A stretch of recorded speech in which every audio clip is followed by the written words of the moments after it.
Hello, everyone. Welcome to this week's episode of FireDEV, a fireside chat with people in the industry. Today, my guest is Abhinav Chokhavatia. Abhinav, how are you doing? I'm doing great. Thank you so much. Good, good. So, do you want to tell us a little bit about yourself? What you're currently working on? Sure. Farhan, thank you so much. Thanks a lot for having me on this chat. So, hello everyone. My name is Abhinav Chokhavatia. I am the CEO and founder of Zatun. We have a video game studio based out of India, and we work on our IP as well as we do work for hire. We work across multiple verticals. We do game art for clients across various game platforms. We do game dev for clients. Work on our IP, and we have done IP on various platforms, right from PC to iOS and to VR. And we also do VR experiences for the health, defense, and entertainment industries. Okay, I mean, that sounds very interesting. How did you come about starting, Zatun? What was the motivations for it, and what was your, prior background in the gaming industry? So I think I'll start with my background in the gaming industry first, if that's okay with you. Yeah, go for it. Right. So I had no plans of getting in the game industry. I was deciding what to do after my 12th grade, and I stumbled upon a course in 3D animation. So I joined this institute called Avina Multimedia here in India, where I did my 3D animation course. And that's when I decided that this is what I want to do with my life. Things kind of got forward, and then I joined Vancouver Film School, where I again did a diploma in 3D animation and effects. I came back to India, worked in a gaming company, and I think that's when I think I got a perspective that this is what I want to do. I had earlier planned to go into 3D animation and become an animator or an art director, but then things kind of changed, and I decided that video games was my calling. After working in Mumbai, I again went back to Vancouver, worked in a 3D company, and then I got a job at Ubisoft Montreal, where I worked on Prince of Persia, Far Cry, and other titles. Me and a friend of mine who was there, we decided that to do something different. So I said, outsourcing is coming up pretty big in India, so let's kind of look into it. So in 2005-6, I decided to quit my job in at Ubisoft and come back to India and start my own. My friend joined me a bit later, but then he figured out, India at that time I think wasn't as kind of forward or developed as it is today. So he couldn't kind of settle in, and he went back. I decided to stay back and kind of give it a shot. I said, let me try it out for an year or two. If it works out, it works out, or else I will kind of again, decide to go back to doing a job somewhere else. So that's how I started my journey as a tune. Okay. So you said you had no, plans of joining the gaming industry, but you was, looking to be an animator. What industry was you looking to get into then? So I was looking at 3D animation for films. Pixar was a huge inspiration. Hiro Miyazaki and Studio Ghibli were a huge inspiration, and that kind of the entire art of storytelling always kind of fascinated me, and that's why I wanted to go. But I think when I look at it right now, I think I would have become a very uh, terrible or a mediocre animator if I may had I kind of continued doing that. But that's I think when you kind of find something to your liking, or when you're attracted to something, you kind of start doing it. But then when you kind of move forward, you realize that it's good that you didn't do it, because it might not have worked out that well. Yeah, I think there's a lot of moments in life like that, especially as you get older, you look back and think, I'm so happy that I didn't, Right. carry on with that course or carry on with that career. Like you can just feel it within yourself that you would have been unhappy or unfulfilled, and you just wouldn't. It wouldn't have been the best, Right. thing for you. And it's one of those things that obviously looking back, you can see how everything lines up. Obviously, looking forward, it's very difficult. That's true. Okay, so Ubisoft, you worked on Prince of Persia, Far Cry. What other titles did you work on as well? Right. So I worked on. I started off with Rainbow Six Lockdown, and then I moved to working on Prince of Persia: The Two Thrones, then Splinter Cell, Double Agent, and Firecry Predator. I left Ubisoft when I was working on Rainbow Six Vegas. I think that's the last project I've worked on, and I was working there as a 3D modeler and a texture artist on all these projects. Okay, and how long was you there at Ubisoft? I was there at Ubisoft for around a couple of years, 2 years. Okay, and okay, because obviously, you mentioned about 4 or 5 major titles, games that I remember playing as a kid, loving. I know a lot of other, those titles are the titles that I think a lot of people do love. They're highly, rated. So how did that work in terms of switching between all those games? Was it a matter of, you were brought onto a team to just do a particular text or did a particular 3D model that was done and then you moved on to the next? How did that work? 'Cause that's a lot of games within a 2 year period, because each one of those games probably took 2 or more years to make in total anyway. True. So I think I joined Rainbow Six Lockdown when the team was pretty much in between, kind of finishing the game. So they were like almost like 3 to 6 months away and finishing the game. So that's when I joined the team. And after working on the team, I think I worked on Splinter Cell because at Ubisoft, I think at the time it was whoever was free or whoever is available on the project, they would switch them. So Splinter Cell Double Agent, I worked there for around again 6 to 8 months, and Prince of Persia again that was a 3 to 4 month period. So I worked at on Windows 6 Lockdown. I was working on environments. On Splinter Cell, I was working on assets. On Prince of Persia, again I was working on assets. On Far Cry, it was more like porting the game from the previous console generation to the new generation, right? And Windows 6 Vegas, I was not there for a very long time. I was just there in the beginning, and after which I left. Okay, so the projects that you worked on that you did assets, specifically for, can you remember what assets you did? So if I was to, we was to go and play the game, that you can say, okay, Abhinav worked on that particular character or texture. It's kind of hard to recall, but there are certain areas, I mean, it's kind of hard to recall what exactly I worked on.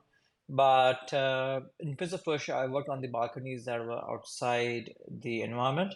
On Windows 6 Lockdown, I think I worked on different textures. It's kind of hard to recall, as I said. And on Splinter Cell, I worked on a couple of maps. I think the map was called Kinshasa. That's a map I worked on. Okay. And you said Far Cry Predator, you was doing the work because that was being ported from Xbox, to Xbox 360. How, like, what's that process like as an artist, when you're porting a project from, previous generation to a new generation? So since my work was related with textures only, that's only part of what I can talk of. So we normally worked on, in updating the textures or making the textures on a higher resolution compared to what they were. Also improving some of the textures, or creating new textures for existing assets. Okay. And, of those 5 games that you worked on at Ubisoft, which one was your favorite? I think Windows 6 was my favorite because that's the first project that I work on, right? So yeah. Okay. And at the start of the podcast you mentioned that you had no plans of getting into the gaming industry. Right. Was that because you wasn't a gamer, or was you a gamer and you just never thought about getting into the industry? So I used to play games as a kid on like games like Mario and Contra on Nintendo 64, and also used to play a lot of Donkey Kong games. But yeah, the thought never occurred to go into gaming. It was even though I played games, I never thought that I would go into this industry. That thought never came. 3D animation came because it sounded attractive. The entire process of storytelling sounded very attractive and glamorous. So that's why I kind of thought about it. Okay, fair enough. And did you become more of a gamer whilst you was at Ubisoft, working on some major titles like that? Yeah, I think that might have been the case because since I was looking at Ubisoft, I became a lot more involved in not just developing the a part of the game, but also like playing it. I played a lot more games when I was free, and also since I was surrounded by a lot of people from the industry. that also kind of affected my viewpoints as to how certain things should look. Okay. So talking about your company, Zatun, what are the most successful titles that you've had? Games that if you mention, people will know of. So I think Down and Out is our new game which people can kind of have an idea. That game is on PSVR 2, PSVR 1, Quest 2, and Steam VR, and also on the Oculus Store. So they might have heard of it. Sniper West is our first game which came out on Oculus Rift S. It was one of the first sniper games that came out. So people might recall us from those games. Okay, yeah, I do remember Sniper Rust as well. So, Zatoon seems to focus pretty heavily on VR. What made you go in that direction? Because, you founded the company, on LinkedIn it says '07. VR wasn't a thing then. So Right, you obviously was doing other projects before then, and June 2007, I want to say the iPhone wasn't even out by right, then. I think was it September, and then the App Store didn't come out till '08, so it wasn't right. even mobile development in the way we know it today. So what was you doing initially, and what made you go into VR? So initially, when we start off, when we started working for clients, I thought about, why not create something for the companies, create our own IP. So we started doing games for PC. We started working on our game called The Legend of Us, way back in 2008, and we thought of this idea of like a Prince of Persia meets Mario meets India. So it was like a Indian miniature painting style game, and we started working on the game around late 2008, and we finished the game in around 2009, and the game won the best PC game award at Fiki Films, and that kind of motivated us that yeah, we are in the right direction. There was no iOS at that time, so the Apple Store came out in 2007 and 8, but we didn't have any kind of what do you call support or any hardware to develop the game, because at the time Unity was the only engine that was available for Mac. I guess it was not available for Windows yet, and we didn't have that many developers available to create those games. That said, we then created a second game called Isle of Chocolate, and that was the first iOS game in 2011. And we worked on some other titles like Sniper 3D Rust and Puppies Out for iOS and Android. As we continued to develop games for both iOS and Android, we realized that the market was changing a lot. So initially, the games were paid premium games in between 2008 to 10. 2011 saw the start of free games, and 2012 13, around that period, premium games kind of came into the picture. We realized that game development was just one part of the story, and there was a lot of marketing effort involved, and marketing was not cheap. And being in one corner of India and marketing globally, we didn't have that kind of funds because we were bootstrapped and we are still bootstrapped.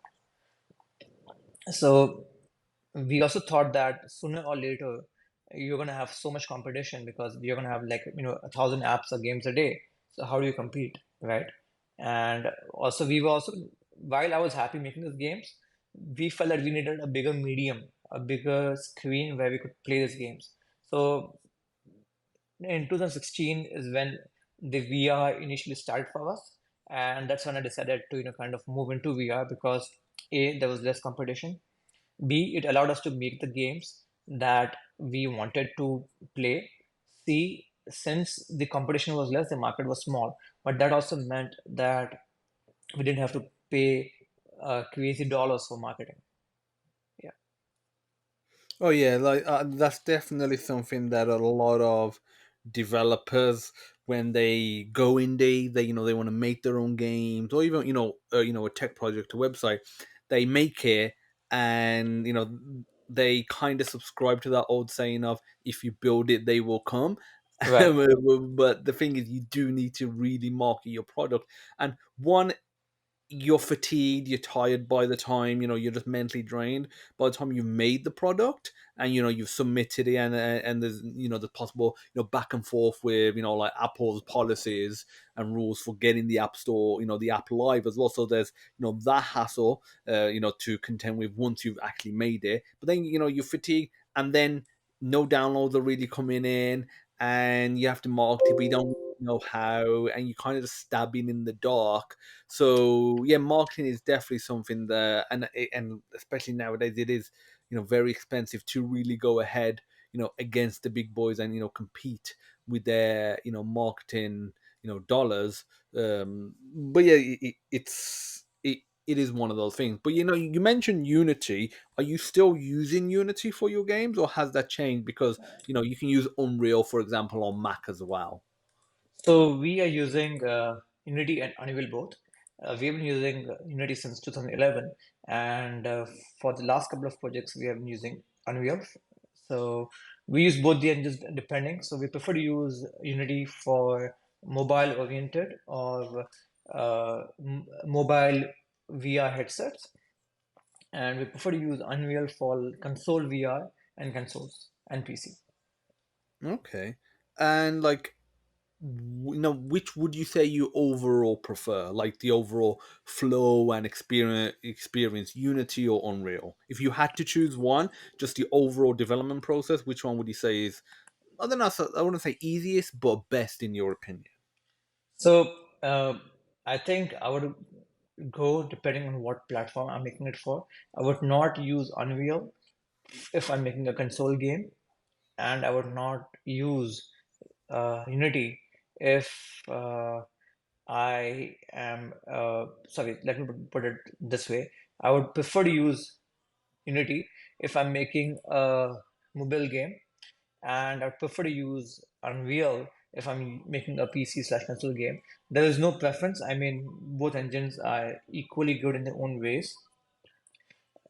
If we use certain engines for certain platforms, they it kind of we realize the hard way that if we use the right engine for the right platform, it saves us a lot of headaches going forward. Oh yeah, the that's definitely the case, because the last thing you want to do is use a platform. I mean, like a a game engine, a framework that's just not geared for what you're trying to make. Right. Because obviously, if you're trying to do something really really heavy, Unreal, it's great for that and else. But likewise, if you try and use Unreal for very simple 2D game, even though technically it's capable, it's just so overkill. It's just because I've checked out Unreal as well. It's just harder to make the simple 2D game because it's not optimized and designed for that sort of workflow. You want something more optimized, for that. So yeah, definitely choosing the right tool. And obviously, when you're working on a variety of projects like Zatun is on a variety of different pieces of hardware, it's important to know which tool is best. Right. So in terms of VR, because obviously Zatun specializes in VR. Do you play a lot of VR yourself? Yes, I do. So I try to catch up with the new games and the popular games that are there. But preferably as a gamer, I prefer PS5. I think that's what I play a lot. So I started with God of War, Ragnarok, and then Modern Warfare 2.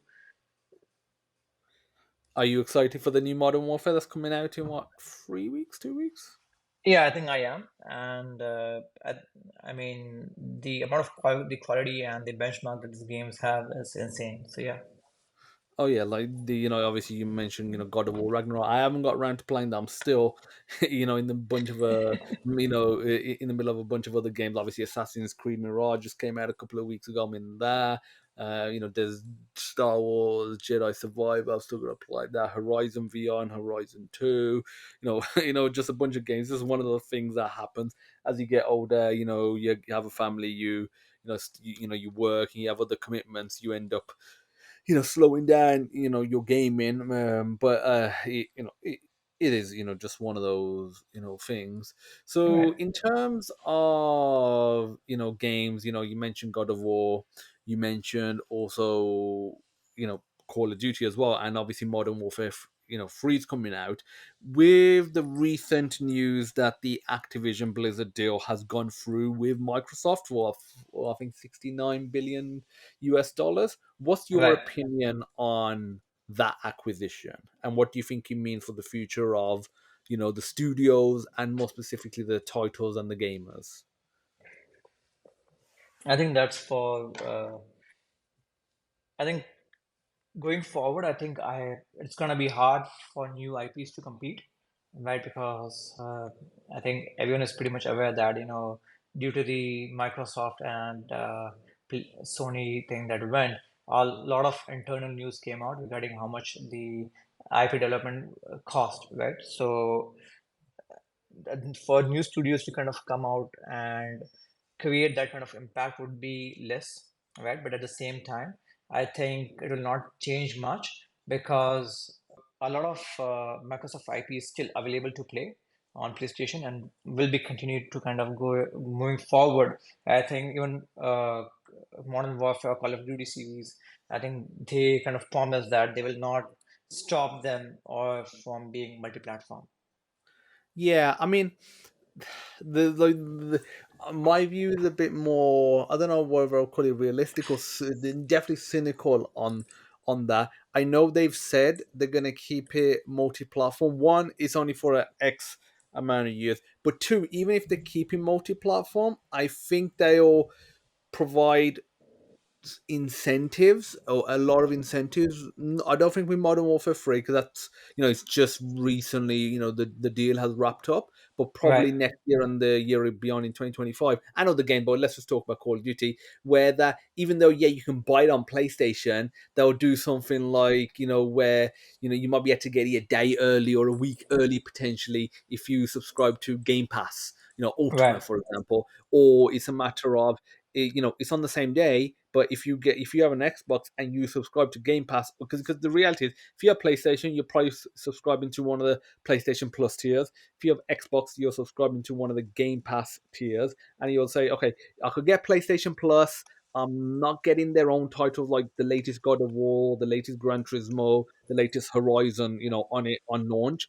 But right, Xbox, I'm getting, Stalker, Flight Simulator, Halo, Forza Motorsport. I think it's just come out or about to come out. Forza Horizon came out on launch. All of the Activision Blizzard titles from before, plus, the new Call of Duty, the new this, plus the guaranteeing that I'll get the DLC, for free as well, or at a reduced price, or, potentially a week earlier. And I think that's the route that Microsoft will go down in terms of, you know, effectively saying to, I guess, the government that, oh, we're not anti-competitive. We still allow Sony to have it on their console, but I think they'll right, put Sony in a position where, yes, you can get it on the console, but again, you're paying 70 $80 for it versus paying 70 $80 for a year subscription on Xbox, and you're getting all these titles. And again, obviously, that's fair enough. That's their,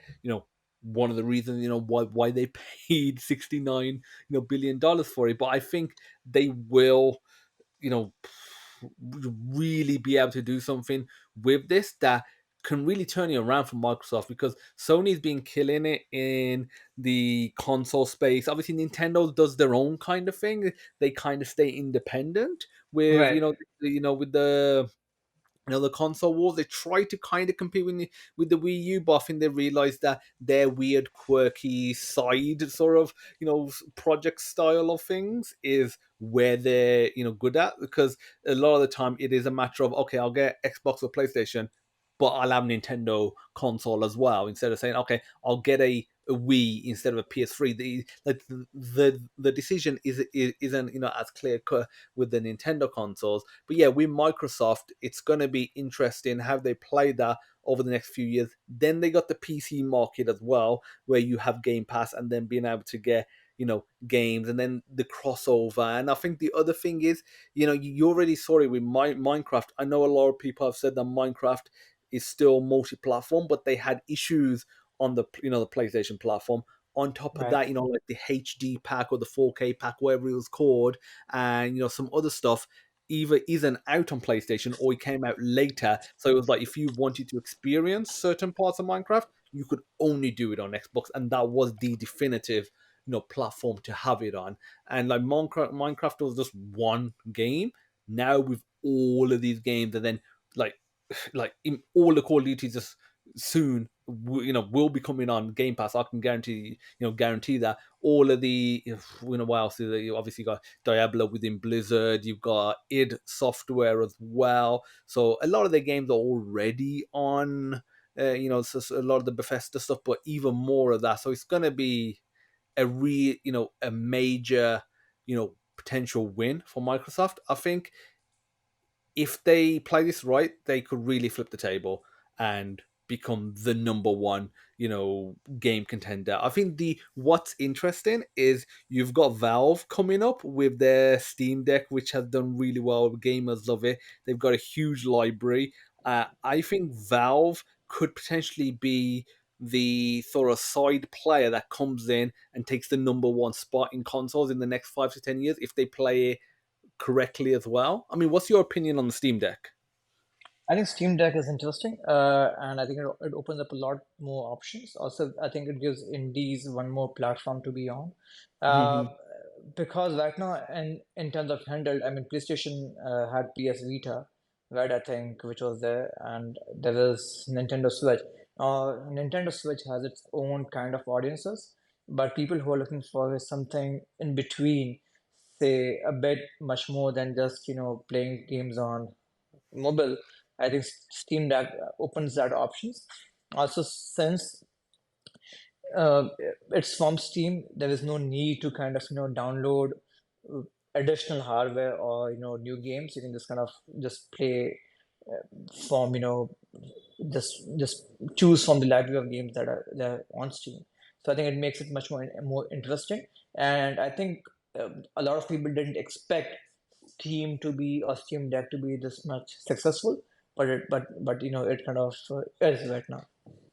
Yeah, and like it works really well. It is very console-like and less Right. PC-like, and I think that's what they've killed it with. Because I know they tried it with their Steam boxes, a few years ago, and obviously, they've learned a lot, especially with the Steam controller as well. They've brought, and obviously with the VR headsets, so some of that technology from the controllers, they brought over to the Steam Deck. And the other thing is, it's a bit more of a serious system than the Nintendo Switch. Like, you can just tell by the ergonomics, it suits, I'd say, a man's hand or, a bigger hand a bit more than the Switch. Because I know when I've played the Switch prolonged periods of time in handheld mode, like my hand has started to cramp or, hurt. And I've had to get some sort of attachment, to help with that. Whereas Steam Deck, I don't have that issue because it is, it looks a bit bulky, but when you play, you hold it, you think, this is really comfortable. This is actually how it should be. So yeah, the Steam Deck definitely does open up a lot of opportunities. The price point as well, like in the UK, I think it's £350 the base model, and you can upgrade the storage with micro SD card, which are very cheap nowadays. And that works flawlessly. And then you could potentially get an optional dock, play the games, and like you said, they have their huge library. And if you're already a PC gamer that had like 100, 200 plus games on your library, you're like, okay, I'll get this. Even if they're not verified, a lot of them still work anyway. And I can take titles that I otherwise could not take portable with me, either old or new, experience them again, or new titles. And the other thing is, you could play old titles from 10 to 15 years ago, and on that small screen, you could max them out and they still look good on that screen. Versus if play, because I've been playing Max Payne 3 on my Steam Deck, it looks really good. It looks, feels really good. I docked it to the, TV. If, it looked like a PS3 game because that's obviously the generation that it came out in. And obviously that feels a bit dated. Whereas on the Steam Deck, it doesn't feel dated. And I think that's definitely a compelling, use case for them. I hope this isn't one of those things that they just you know do one and then they just leave it. Hope they do Right. release another Steam Deck, some more options, and then a Steam console as well. Because with their huge library, people's game libraries already on Steam. Plus, PC games are generally cheaper than console games as well, especially with all the CD keys that you can get online. So that's a huge market for people. And on top of that, all of the modding that's around with Steam games as well. And then if they was to introduce some sort of Game Pass alternative, but for Steam library, like on your Xbox Series X, you can't play a Windows game from the 90s, but you could do Right, that on the Steam Deck. right. And also, I think one more thing would be that it gives developers one more platform, as I mentioned. And apart from that, Mhm. I think uh, it also takes the audience which played on mobile on iOS Android earlier to a different platform. So Mhm. I think so if you're playing say Call of Duty, then on the phone, then playing it on the Steam Deck just enhances that experience to a different level. Of course, it's not like a console experience, but it's not like a mobile experience either. It's a bit up, which kind of allows you to which makes it more fun, if I may. Oh yeah, 100%. And if you are one of those people that have a mobile device that you play games on there, but you want something a bit more, you don't want the, I guess, kind of kid-friendly options that the Nintendo Switch provides. You want, the Call of Duty Modern Warfares. You want, the Callisto Protocol games. You want the Dead Space. You want Horizon. You want God of War as well nowadays. You want the Forzas, but you don't want to either commit to the PC hardware because that's obviously great expense and also physical size as well. You don't want to get the a physical console like a PlayStation because again a bit more expensive than a Steam Deck. Plus on top of that, the games unless you're buying digital, but even then due to internet connections, there's those issues. But then you got to have a nice TV as well, and if you don't generally have a nice TV or if you commute a lot, you can be like, okay, I can warrant getting this. I could enjoy Call of Duty on my total of 2 3 hour commute every day, like on a London Underground, for example. Right. People could really enjoy games that they could otherwise not provide the time for because you can't take a PlayStation 5 on the train realistically. True, I, true. I bet you somebody tried it. I bet you there's a YouTube video out there, but realistically you can't. But you could take a Steam Deck and you could play, like you said, Modern Warfare 2, Modern Warfare 3, when that comes out, I'm sure that'll work to some extent and then there'll be improvements. Callisto Protocol, Horizon, Forza, all of these great titles. You can do that. And that opportunity, and like you said, for developers as well, it is another platform, to essentially bear in mind. And as such, is Zatun focusing at all on the Steam Deck when you're making games? Is that a consideration during the development process? No, I think we aren't looking at Steam Deck right now. I think our focus has been primarily more towards VR.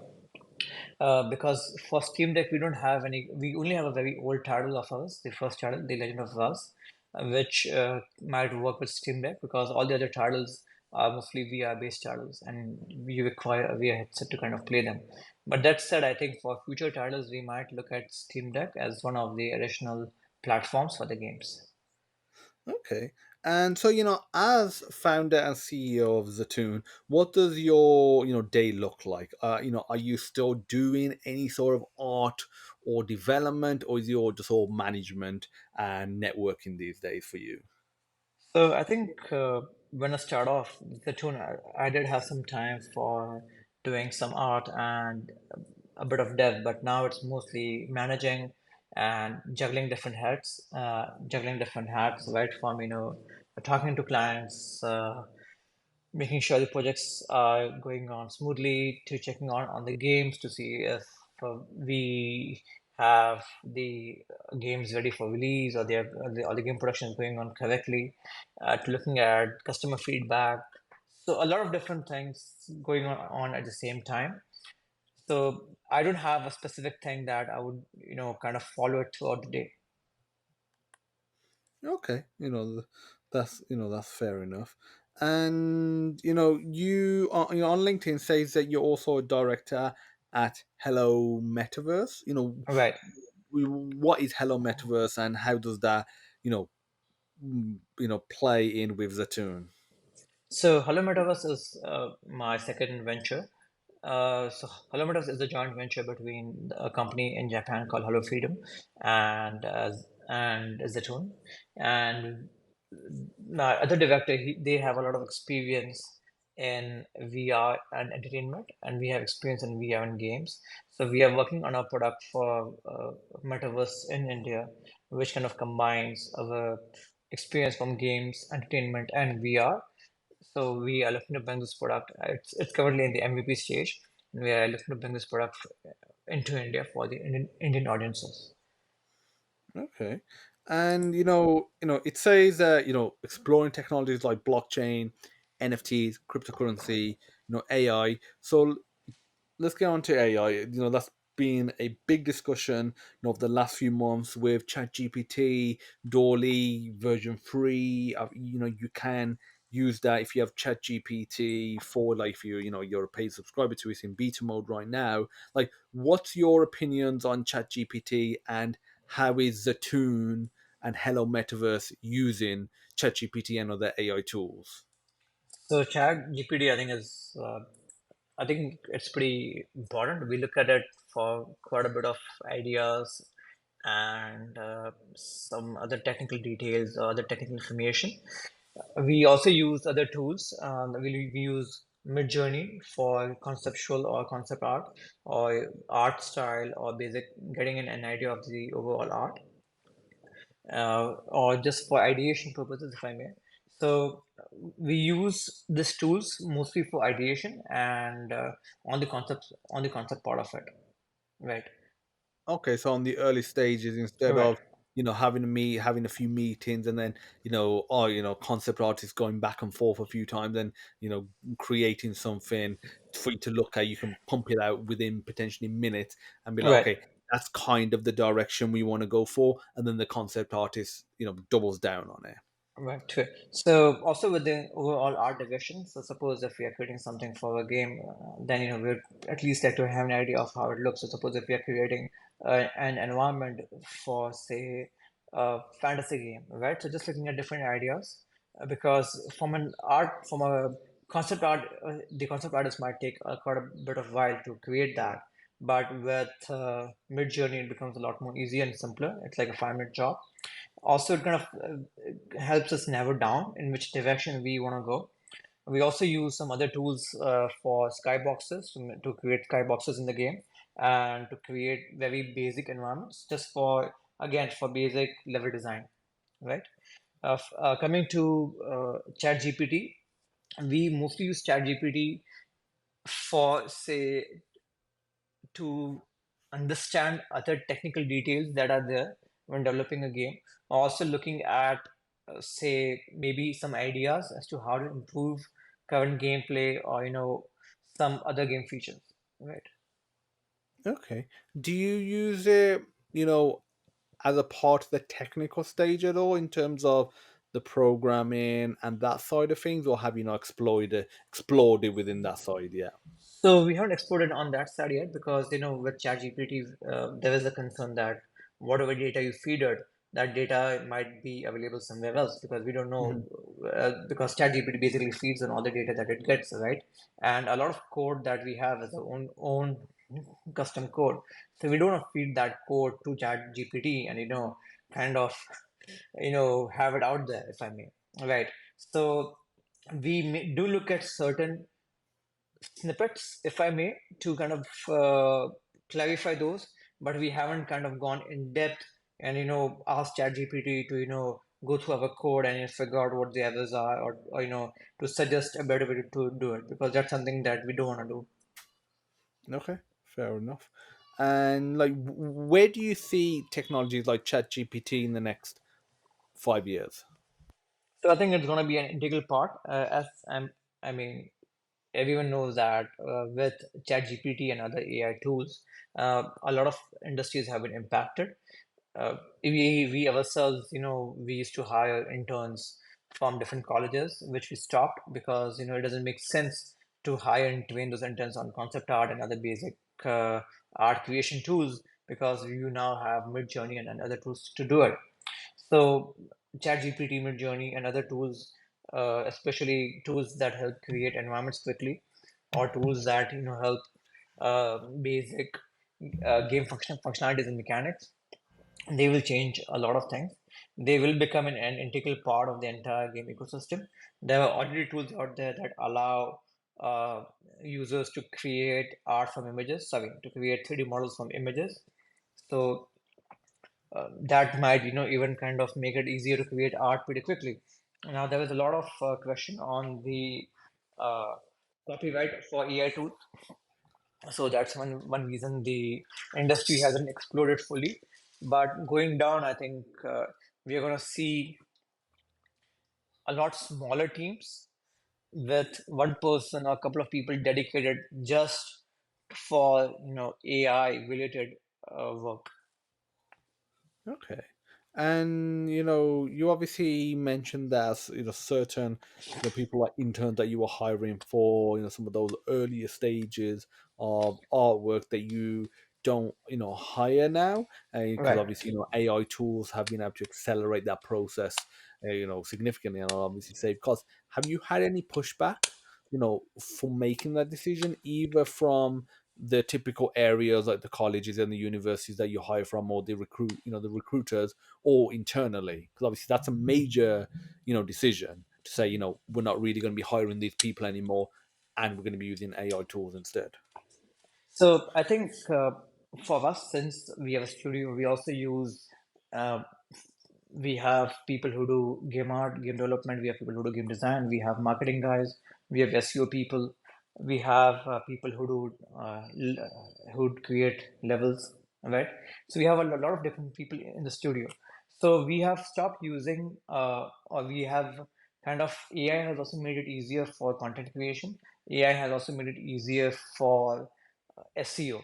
So earlier, when we used to go for custom content, we don't do that much right now. Coming back to your question for art, yeah, I think it has kind of affected our sort of communication or relationship management with the colleges. But I think they also understand that while we may not hire the basic interns, we are always open to hiring interns or students who showcase exceptional qualities, and also who are able to take these AI tools and push it forward so that we don't have to do it on our end. Right, because AI is here to stay. From an internal studio point of view, I think we had this discussion, and I think the entire team was on board at it, on it as well. That it didn't make sense because ultimately the entire training part of the entire internship was would not make sense, because if we could get this done in, say, maybe 5 minutes, 10 minutes, or even an hour, it didn't make sense for the intern to spend you know couple of days or a week doing it, right? Now, again, this might change from project to project or from title to title, but that's a decision that we have made. We might change it going forward, is seeing if that the student portfolio and everything else improves. We might certainly kind of backtrack on it and start taking interns at basic entry positions. Okay. And working, with interns, working with all these game developers and game artists. How has that changed over the years? Because you've been working as a tune for what, 15, 16 years now. Right. How has that process changed? Because obviously you're hiring more people as well. As you've grown, what are some of the lessons that you've learned? So I think I'll I'll just kind of divide my answers into a couple of parts. So earlier, I think when we started in 2007 and 8, right,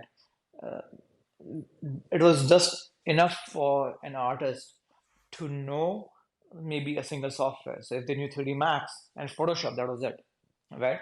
Now, I think artists need to know ZBrush, Photoshop, Systems Painter, Designer, Max, Maya, also a bit of Unreal and Unity to kind of integrate the assets.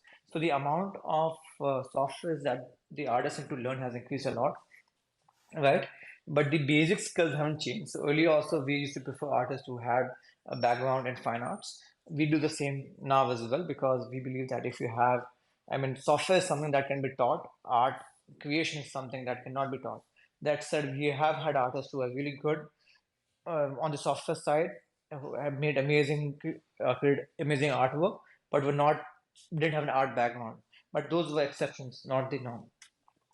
Uh, the other part is that the because there were so many softwares and everything involved, I think to create a custom asset, I think the benchmark quality has also changed. So earlier, I mean, when we start off, the quality that we looked for in terms of artwork and the quality that we look now, they are like vastly different, right? Oh yeah, I Yeah, can imagine because back then, like you're saying, I saying we were like programmers as well. Like the right, amount of tools and plugins and frameworks, out there that you need to know, it can be, really overwhelming sometimes. right, right, For people, and I'm sure that's for the same thing for you know artists. So right, what's interesting about the tune is because it's India based. A lot of companies, let's say in the West, when they need to get something done quick or cheap, or they want to outsource, they outsource to India. That's one of the countries they right. outsource to. Like, does Zatun outsource at all, or is it just not worth it, outsourcing because you're already in India, a very cheap country that has a lot of talent? So we do outsource some of the work at times. We do outsource it to other. We ourselves, kind of go on Upwork and other sites to find people for certain tasks. So there are so maybe if it's whether it's VFX or there are some type of animations or some type of dev work that needs to be done, and if we don't have the team available on it, we do that, but that's only at times. Okay, so I guess you prefer to mostly keep it in house then. Yeah, mostly it's in-house, but again, I think if it's a very tight project and we need more hands on the project, we might just go online and look at people. We also have a library of people whom we have worked with in the past, other studios in India and outside of India whom we have worked. So we kind of see if they're available and then just pass it to them. hmm So out of all the VR platforms that you worked for, plus also that you've just tried and gamed on, what's been your favorite VR platform and why? So I think the favorite platform VR platform is PSVR 2.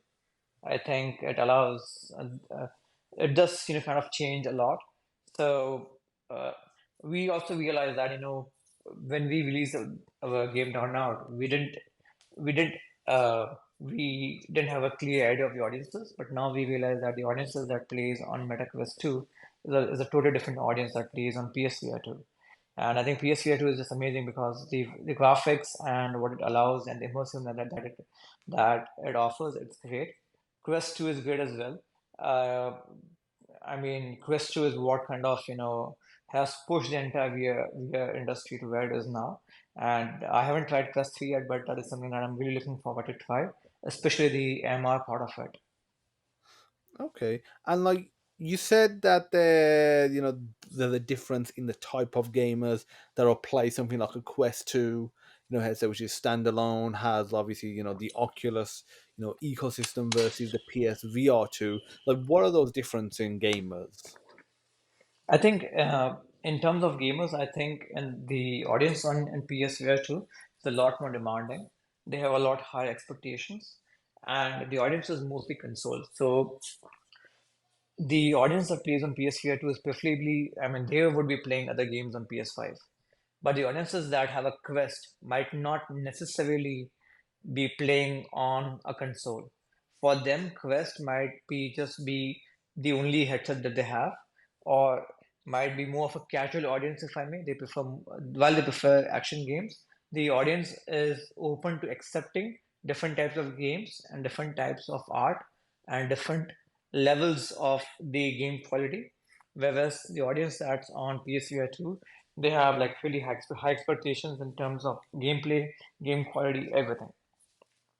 Oh yeah, because obviously they're directly playing it on a PS5, even though it's in a Right. VR headset. They're used to playing God of War. They're used to playing the regular Horizon, Gran Turismo, and obviously the multi-platform games as well, like Call of Duty and Fortnite. So in the back of their mind, they do have that comparison. I think even if they have that console and they're on Oculus, they know it's kind of a different platform.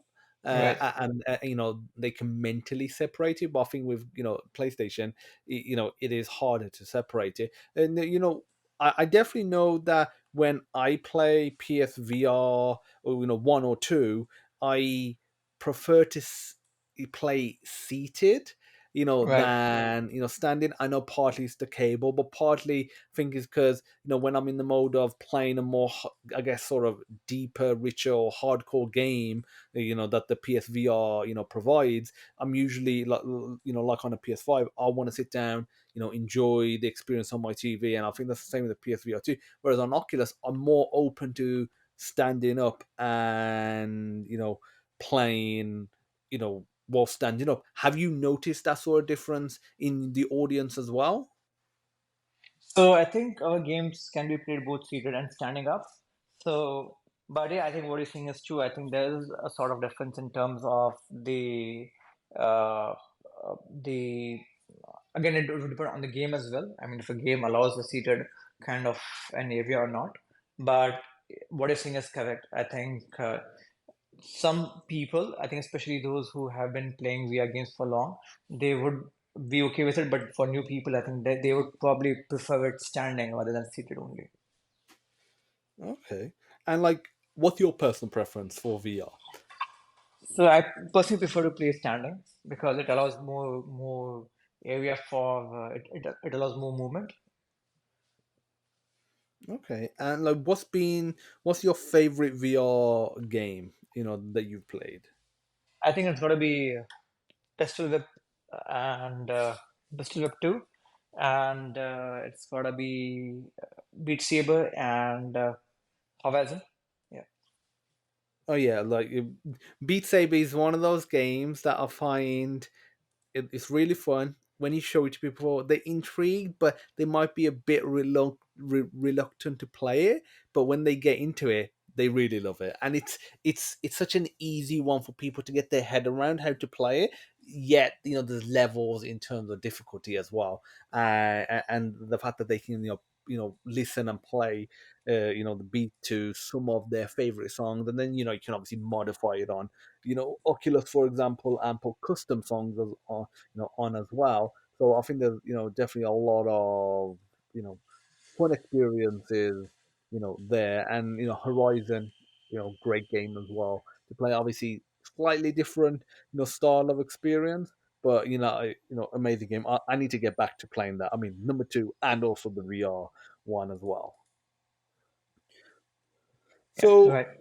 you know that's pretty much it for all of my sort of professional questions. At the end of each episode of FireDev, I have a bunch of fun rapid fire questions. But before we start them, I just want to ask, what advice would you give to someone that's getting into the gaming industry, that's at university, for example, or just recently graduated, wants to break in, trying to figure out what they want to do? What advice would you give them?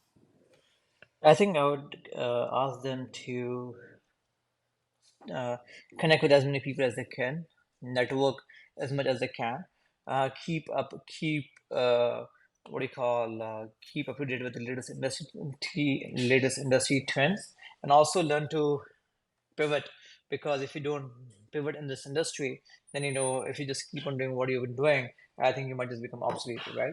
So, and also kind of make sure that suppose for students or for people who are applying for jobs, right? I would ask them to look at especially with so many layoffs out there, I would ask them to look at studios that are looking for similar skill sets that they have, or kind of mature or improve their skill sets to a specific studio that they're applying for, right? And also ensure that they do not specialize like on one thing directly from day one, right? So if especially because with larger studios you need to specialize, but with smaller studios they're okay with a person kind of handling 2 or 3 tasks.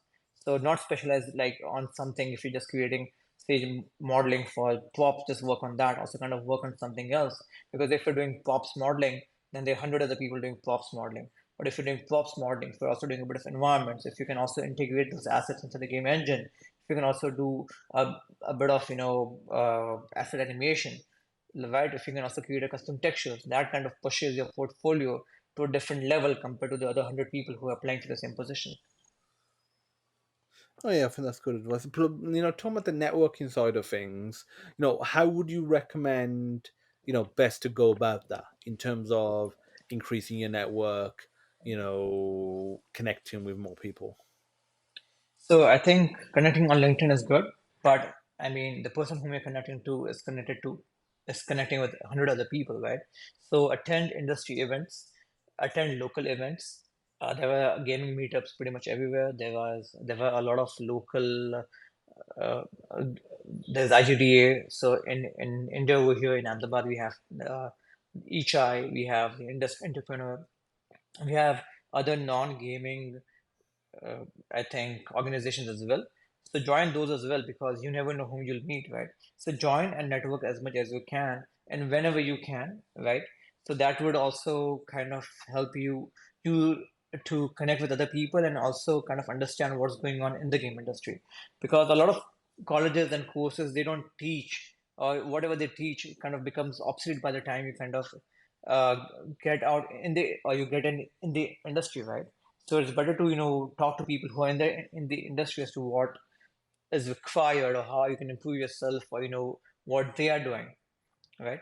And one more point would be to also play as many games as they can. Like so, if someone is working on characters, then play Let Us God of War or Modern Warfare or other games, right? See how the characters look and try to recreate those characters.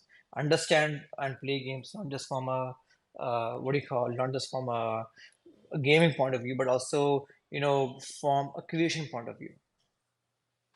Oh yeah, and I think that's a great way of going about things when you're playing games, and obviously one playing more games and different games as well. So if you're just always playing the same genre or the same games, explore a bit more, try some other ones. One, you might be surprised that you might actually find some titles that you really love, but also you're broadening your horizons. But whilst you're playing them, if you're talking about it from the an art standpoint, think about what sort of techniques they may have used, as you learn about techniques, what technique they've used, or what they've done there to achieve that particular effect, and how you could how you feel like it could be done better, what you would do, and try and break it down as you're playing it, and I think that'll help immensely as well. And when you actually get to making it in the real world, you would have kind of already thought about it for potentially hours and hours and hours, and you'll already have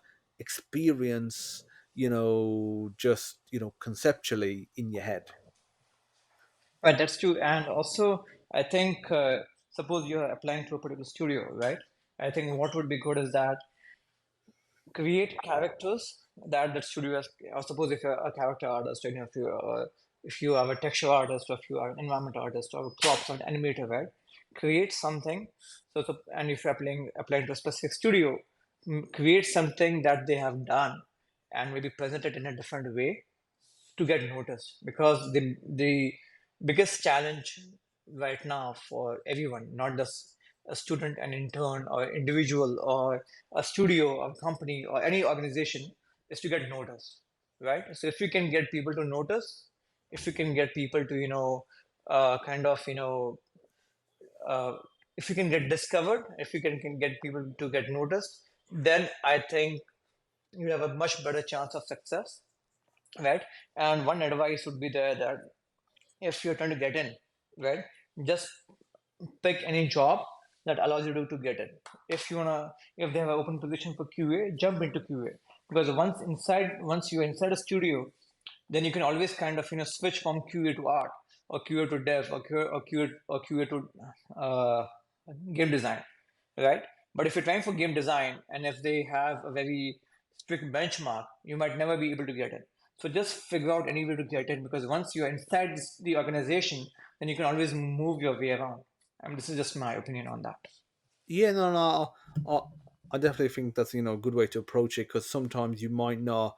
like you said, they might have high benchmarks, high standards for somebody to come in as a game artist, for example, or a 3D modder. They might not do junior roles, and he might just be more mid to senior roles. You might have the talent or nearly have the talent for it, but they're just not going to consider you because you got no experience. But like I said, if they're hiring a QA engineer, you might be able to get that, and then whilst you're there, again, you've got to know when to showcase your work. There's a time Right. and but not just constantly every day, but just talk to people about it, network within the company. Because if it's more than like a 10-15 studio person company, if it's like a huge company, go to the networking events, work a bit of overtime, create these contacts, and then show them, okay, that I've been working on this art just in my spare time, that's what I enjoy.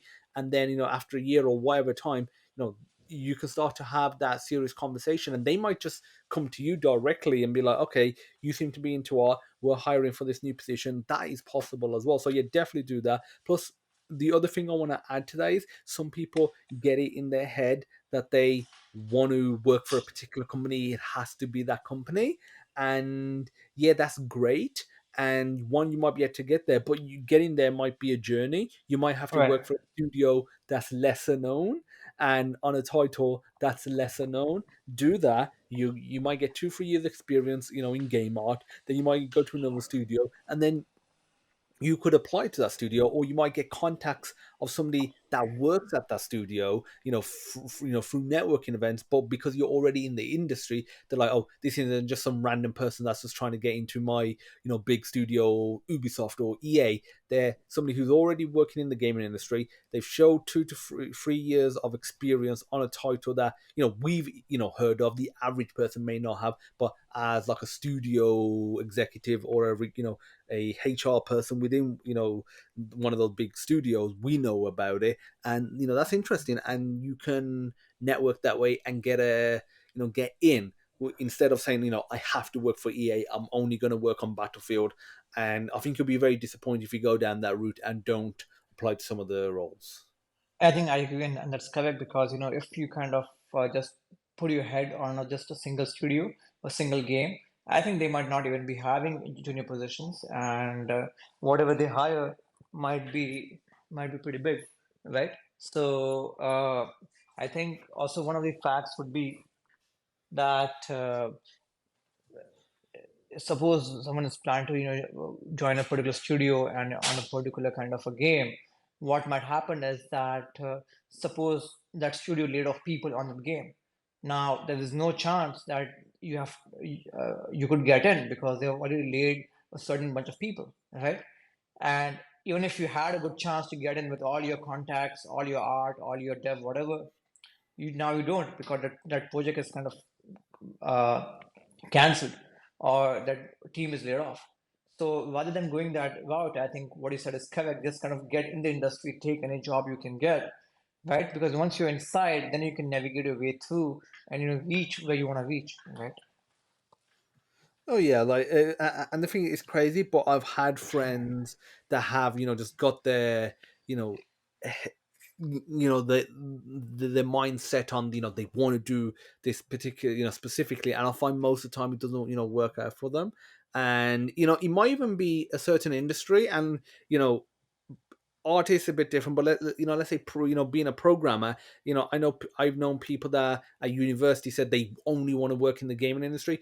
I did a computer games programming degree. That's what they did. So they had their heart set on gaming, instead of opening up the horizon to just programming opportunities in general, instead of it being it has to be Microsoft, for example, or Sony. And getting the programming experience, and then getting within the gaming industry within their company. And I think that was a mistake that they made as well. And as a result, most of them that had that strong mindset don't even work within the gaming industry now. They just work in a regular tech company, and I think they've kind of got disappointed that they couldn't, or they didn't get into the company by after applying to like 2 or 3.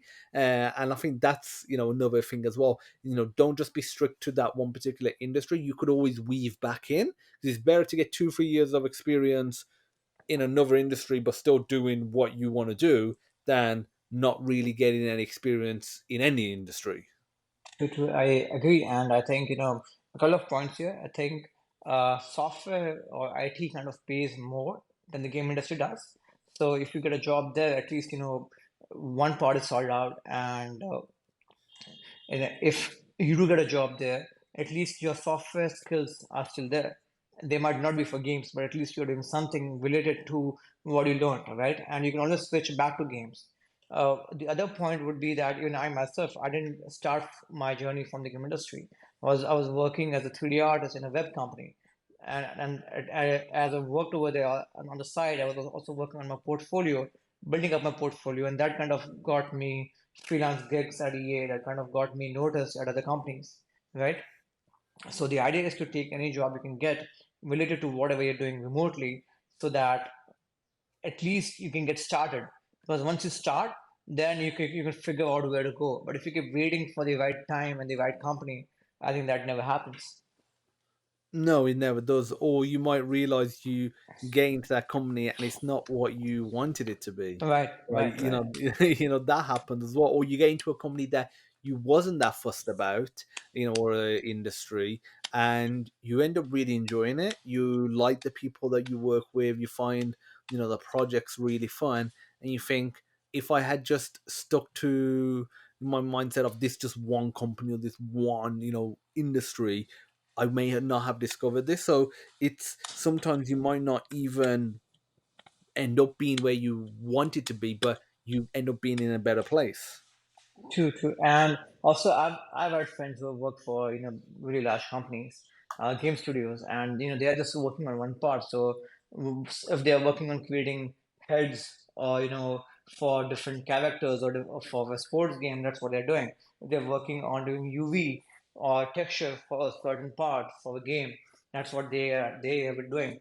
So if you're doing that job for say 2 years, 3 years, then it becomes a very repetitive kind of thing, right?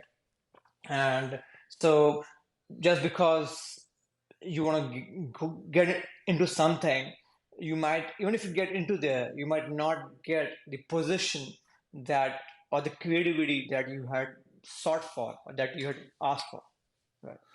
Oh yeah, like that's something that I've learned a lot whilst doing this podcast is, from people that either worked or work at big studios, they've said the same thing where, especially when they're an artist and they have, people think of artists as, these really creative people. They're, free thinking, free flowing, but they realize when they go to a big studio and they're working on a little thing, they have so many constraints that they can't Right. really be that creative anymore. Right, and since it's a game, I mean, everything has deadlines, right? Everything has deadlines, everything, and you're working with 20, 30, 50 other people, 100 other people. So whatever, I mean, there is, while there's creativity, while there is a lot of uniqueness, there are a lot of constraints in terms of time, budget, money that one has to think of when looking at creativity as well, right? Oh yeah, 100%. So, like I was saying, towards the end of all my podcasts, I always ask a bunch of fun rapid fire questions. Are you ready for them, Abhinav? Yeah, sure, I am. Please go on. Okay. So, question one: would you rather run a 10-person company or a 1,000-person company, and why? And that's interesting because obviously, you are running your own company. So I think I would, since I'm not at 1,000 people yet, and I'm not at a 10 people yet. So uh, I think I would probably, if I'm managing everything as a single person, then I would rather prefer a 10 people company. But if I have someone else to manage, and I'm just kind of, not uh, having my, not managing everything, then even 1,000 people company would be good. Okay. And how big is the team currently? How many people do you have? We are 35 people. 25 people. Okay. 35 That's people, 35. oh, 35. Did you say? 35 people. Yeah. Okay. And next question: would you rather have 5 million US dollars up front or half a million a year for the rest of your life, and why? I think I would have $5 million of fund, because then with that 5 million, I can probably kind of use that and create that into or what do you call compound that into a much bigger number rather than having, 500,000 every year, because having, uh, having money every year, because having money every year kind of puts you into a comfort zone, and I think that's not where I think life is. Okay. And favorite board game, video game, and movie? A video game. No, no, I mean, like, what's Uh, your favorite uh, board game, video game, and movie? so favorite game I think would be Titanfall 2, because I think that game was really amazing. Favorite movie, I think there were lots, but from I think it's got to be Godfather, and I think there are two. That's Godfather and Top Gun. And the favorite game, I think it's got to be football. Yeah. Which game? Like, which what was your favorite board game? Yeah. No, no. What was the game again? I didn't catch it. Your favorite board game? Yeah. Yeah. So my favorite ball game is soccer. Okay. And what video game are you looking forward to? Uh, I think I'm probably got to be the new Call of Duty, I guess. Okay, and you said you're gonna buy that for PlayStation 5. That's your preferred console, Right. preferred Right. platform. Right. Okay. And final question, it's a two-parter. Does money buy you happiness, and what does a good life mean to you? I think money is important, and money does buy happiness. I think money does solve money problems, and that kind of takes care of a lot of things. But money cannot. I think money can only solve money problems, and keep save your time for doing other things. But if your happiness lies in money only, I think then I think it's a bit different. And I think I had a very different idea of a life where I would be. I never thought that I would get into this. My idea was to become maybe an adventure, or kind of go around the world and travel. So while that sounds fun, I would like to have maybe a cottage in the Himalayas, and be there for a while. Yeah. Interesting. You never know. Maybe the next chapter for Abhinav is that, or once you finish with the tune, once you wrap it up, you hand it over to someone else. That could be your next chapter. Hitchhiking, or not That's hitchhiking, and true. backpacking. That's true. That's true. Could be. Could be. So yeah, I just want to thank you, Abhinav, for coming on to the FireDEV podcast. I learned a lot about Zatun, and obviously, the titles that you worked on, and some, just tips and tricks for the industry. I'm sure the audience has learned a lot as well. So thank you very much. It's a pleasure, Farhan, and I hope that I was able to add some value to your podcast. I hope I was able to answer your questions and give some insights into the company, about me and the game industry. Oh yeah, no, you definitely was. So I just want to thank everyone for listening to this week's episode of FireDev. I look forward to seeing you in next week's episode as well. Thank you very much, and I'll see you soon. Take care. Bye.